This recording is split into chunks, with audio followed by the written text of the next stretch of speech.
അലമാര എന്ന ചിത്രത്തിലൂടെ മലയാള സിനിമയിൽ നായികയായി തുടക്കം കുറിച്ച നടിയാണ് അദിതി രവി. ഇപ്പോൾ മികച്ച റോളുകൾ ഏറ്റെടുത്ത് ചെയ്തുകൊണ്ടിരിക്കുകയാണ് താരം. പുതിയ സിനിമകളുടെ വിശേഷങ്ങൾ പങ്കുവച്ച് ഗൃഹലക്ഷ്മിക്ക് നൽകിയ അഭിമുഖത്തിൽ റിലേഷൻഷിപ്പിനെ കുറിച്ചും നടി തുറന്ന് സംസാരിച്ചിരുന്നു. റിലേഷൻഷിപ്പ് എന്നത് സമയമാകുമ്പോൾ നടക്കുമെന്നാണ് അദിതി രവി പറയുന്നത്. സുഹൃത്തായി ഏറെക്കാലം പരിചയമുള്ള ആളെ ആയിരിക്കുമോ വിവാഹം ചെയ്യുന്നത് എന്ന രീതിയിലായിരുന്നു ചോദ്യം. അതിനെക്കുറിച്ച് ഇപ്പോൾ തനിക്കൊന്നും പറയാൻ സാധിക്കില്ല, എങ്ങനെയായിരിക്കുമെന്ന് തനിക്ക് അറിയില്ല. ഫ്രണ്ടായിട്ടുള്ള ആളെ വേണോ വിവാഹം ചെയ്യാനെന്നൊന്നും ഇതുവരെ ചിന്തിച്ചിട്ടില്ല.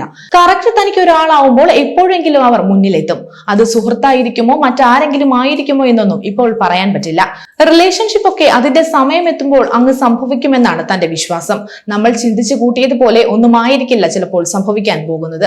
5 വർഷം മുമ്പ് ഭാവി പങ്കാളിയെ കുറിച്ച് പറഞ്ഞതൊന്നും ഇന്ന് സത്യമാവണമെന്നില്ല.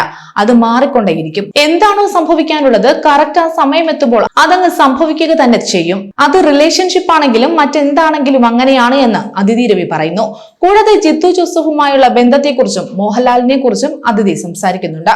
12th മാൻ എന്ന സിനിമയ്ക്ക് ശേഷം ആ സിനിമയിൽ പ്രവർത്തിച്ച എല്ലാവരുമായി നല്ല ബന്ധമാണെന്നും ജിത്തു ജോസഫുമായി കൂടുതൽ അടുക്കാൻ സാധിച്ചുവെന്നും അദിതി പറയുന്നു. അദ്ദേഹത്തിന്റെ സിനിമയിൽ ഒരു പാസിംഗ് റോളിലേക്ക് വിളിച്ചാൽ പോലും രണ്ടാമതൊന്നും ചിന്തിക്കാതെ താൻ ചെയ്യുമെന്നും കഥ കേൾക്കേണ്ട ആവശ്യം പോലുമില്ല എന്നും അങ്ങനെയാണ് നേര് എന്ന ചിത്രം ചെയ്തത് എന്നുമാണ് അദിതി പറയുന്നത്.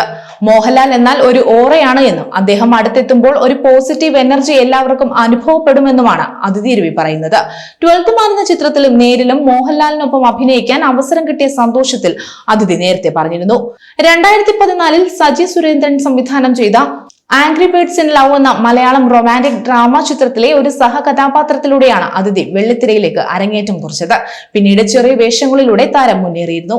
എന്നാൽ 2017 പുറത്തിറങ്ങിയ അലമാര എന്ന ചിത്രത്തിലൂടെയാണ് അദിതി രവി മലയാളികൾക്ക് പ്രിയപ്പെട്ട താരമായി മാറുന്നത്. ഓഡീഷനിലൂടെയായിരുന്നു അദിതിയെ ഈ ചിത്രത്തിൽ തെരഞ്ഞെടുത്തത്. കേരളത്തിലെ വിവാഹങ്ങളിൽ സ്ത്രീധനത്തിന്റെ ഭാഗമായി അലമാര സമ്മാനിക്കുന്ന ആചാരത്തെ ചുറ്റിപ്പറ്റിയുള്ള ഒരു ആക്ഷേപഹാസ്യ ചിത്രമായിരുന്നു അലമാര. പിന്നീട് ആദി, കുട്ടനാടൻ മാർപ്പാപ്പ, 12th മാൻ, നേര് തുടങ്ങിയ ചിത്രങ്ങളിലും അദിതി വേഷമിട്ടിട്ടുണ്ട്. ബിഗ് സ്ക്രീനിൽ മാത്രമല്ല സോഷ്യൽ മീഡിയയിലൊക്കെ സജീവമാണ് താരം. തന്റെ പുതിയ ചിത്രങ്ങളും വിശേഷങ്ങളും ഒക്കെ പങ്കുവെച്ച് താരം സോഷ്യൽ മീഡിയയിലും എത്താറുണ്ട്. ഇടയ്ക്ക് അദിതിയുടെ ഫോട്ടോഷൂട്ടുകളൊക്കെ ആരാധകരുടെ ശ്രദ്ധ നേടാറുമുണ്ട്. കഴിഞ്ഞ ദിവസം ഗുരുവായൂർ അമ്പലനടയിൽ നടി അനുശ്രീക്കൊപ്പം അദിതി തൊഴാനെത്തിയ വീഡിയോ ഏറെ ശ്രദ്ധിക്കപ്പെട്ടിരുന്നു. സെറ്റ് സാരിയിൽ മുല്ലപ്പൂ ഒക്കെ ചൂടി തനി മലയാള തനിമയോട് കൂടിയായിരുന്നു അദിതി എത്തിയത്. സാരി ഉടുക്കാൻ ഇഷ്ടപ്പെടുന്ന, കണ്ണെഴുതി പൊട്ടുതൊട്ട് എപ്പോഴും സുന്ദരിയായി നടക്കാൻ ഇഷ്ടപ്പെടുന്നയാളാണ് താനെന്ന് അദിതി തന്നെ നേരത്തെ പറഞ്ഞിട്ടുമുണ്ട്. കൂടുതൽ വാർത്തകൾക്കായി B4 Blaze ഫോളോ ചെയ്യൂ, സബ്സ്ക്രൈബ് ചെയ്യൂ.